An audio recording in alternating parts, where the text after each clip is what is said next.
Welcome to Pindar Poetry. We hope you learned something new.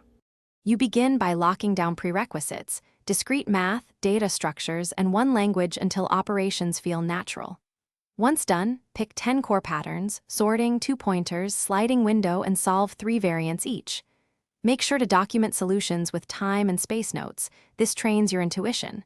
Don't waste time on tools, start coding. Finally, schedule short, focused practice blocks and a weekly review so you convert knowledge into reliable problem-solving habits.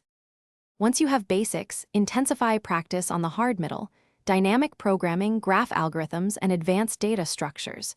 You should implement solutions from scratch, then stress test them with randomized inputs and edge cases. As you code, narrate complexity, time and space, and refactor to remove bottlenecks.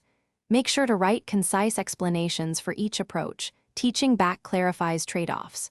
Rotate practice modes, timed contests, untimed deep dives, and code review sessions to solidify. You finish by polishing and simulating real conditions, timed runs, limited resources, and consistent pacing.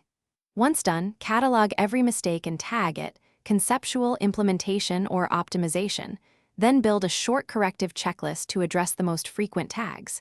Make sure to practice mixed problem sets weekly and to review older solved problems for forgotten patterns. If things go wrong, revert to fundamentals. Slow down, reproduce the bug, and isolate the smallest failing case before rewriting large sections.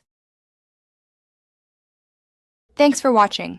Consider subscribing if we helped you.